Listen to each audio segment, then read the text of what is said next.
What's up, everybody, and welcome to another edition of the Danny Show. I'm your host, Daniel Cody, giving you commentary and reviews on all things wrestling. Before I get started on today's commentary and review, I want to thank all the viewers from the past, and I want to thank everybody who subscribes. For all of you who are new, don't forget to like, comment, and subscribe so you can be notified on all things Danny from yours truly. With that being said, let's get started with last night's review on Wrestlemania Backlash. And first and foremost, I gotta say, before we get started on anything, I gotta say, first and foremost, yes, ladies and gentlemen, it is official. The Mysterios are WWE SmackDown Tag Team Champions. The good news about that is I don't have to smash anything or make a mess in my house. I punch a hole in the wall. Yes, the Mysterios are WWE Tag Team Champions, SmackDown Tag Team Champions, which some will consider miraculous because earlier on the pre-show, Dominic was attacked by the Dirty Dogs, which just showed how much they feared losing. And they still lost anyway. So, hey, you gotta face your fears, boys. Anyway, I'm just so glad. First, Tamina Snuka and Natalya won the Women's Tag Team Championships on SmackDown 2 days prior, and now, as of last night, Rey Mysterio and Dominic Mysterio have become SmackDown Tag Team Champions. So, from a fan standpoint, our bucket list has been fulfilled, and now we have what we want in the sense of the tag team divisions. We got what we wanted. Thank you, God. We got what we wanted. The Mysterios are officially tag team champions, and I cannot stress enough how happy I am about that. I can't, let me see, testing, making sure y'all can see me clearly. I cannot express enough how happy I am about that whole scenario. Let me test something out. Nah, better keep it on. Okay, so with that being said, I am very happy for the Mysterios. I cannot put into enough words how excited I am to see that. Also, tonight we had a lot of amazing three-way matches, and I love three-way match, and I love three ways. I love three ways, not the type of three ways y'all thinking of, but I love three ways. First, we saw Asuka versus Charlotte versus the women's champion, the Raw Women's Champion, Rhea Ripley. And that match was great to watch.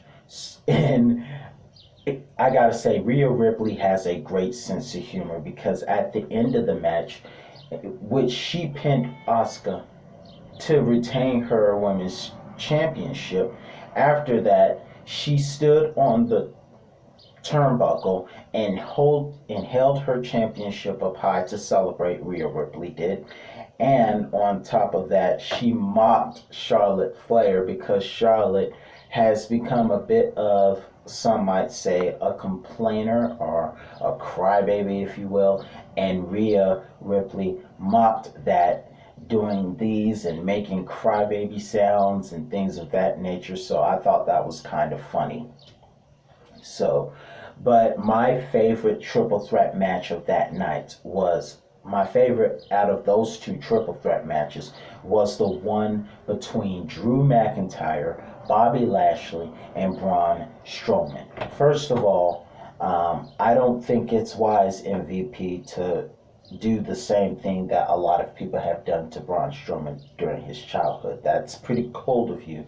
That was a bit of a line crosser when he questioned or mocked Braun Strowman's intelligence in a pre-match interview that happened last night, saying that he doesn't have enough intelligence to understand the match importance and things of that nature.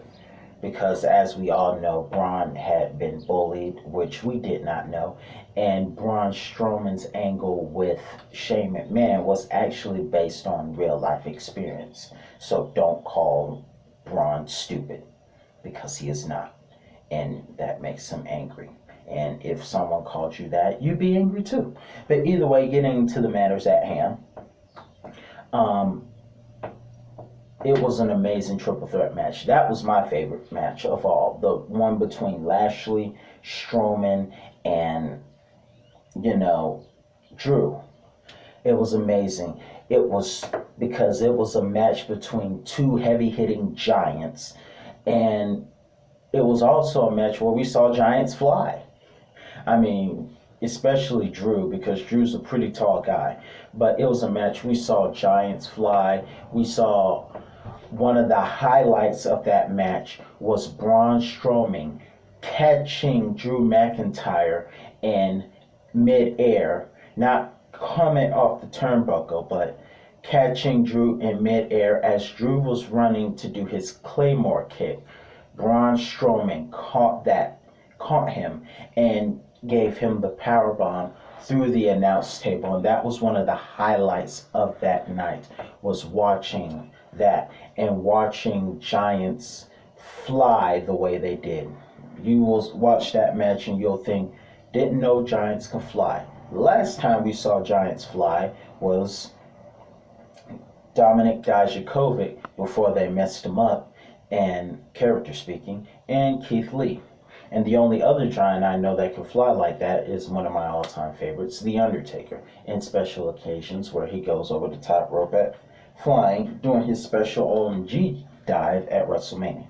So watching those guys tear each other apart, and I must say, it is a miracle that Bobby Lashley was able to come back after being thrown through the screen with pyrotechnics going off. The last time that happened was actually last year, when him and Strowman, no, that was 2 years ago, believe it or not. We were having, because last year COVID happened and no one was around. But 2 years ago, in the summer, Braun Strowman versus Bobby Lashley, they threw each other through the stage and pyros went off. So both of them had to go to the hospital. And they had to censor Corey Graves saying "Holy Smackdown." So that is a miracle that Bobby Lashley came back and was able to pick up the win and stop Drew from getting his pinfall and get the pinfall for himself, retaining the WWE World Heavyweight Championship. Bobby Lashley is one tough son of a gun, I will say that. And moving on, I got to talk about this one before we get into the main event. I got to talk about Damien Priests versus The Miz. As we all know, first and foremost, it was awesome to hear Batista's voice narrating the opening to Backlash, or Wrestlemania Backlash. Why they have that double title, I don't know, but heck. However, it was great to see Batista hear his voice opening the night. He said he was sorry that he couldn't make it, but a couple of his friends did. And a couple of his friends were the Zombies. And all I can think is, this is Thriller night. Just kidding. But either way, the Zombies were the Lumberjacks. And so that was crazy. They had the atmosphere dark and smoky and eerie. We had the Zombies, and there were moments where Damien Priest and Miz had to fight the Zombies themselves. John Morrison came out and did amazing stunts on the Zombies, fight stunts on the Zombies. And to top it all off, Damien Priest was able to get the victory against The Miz, a WrestleMania rematch. I guess that's why they call it WrestleMania Backlash, because it was a WrestleMania rematch, because last time it was a tag team match. between Damien and Bad Bunny, as well as Miz and Morrison. Hey, hey, ho, ho.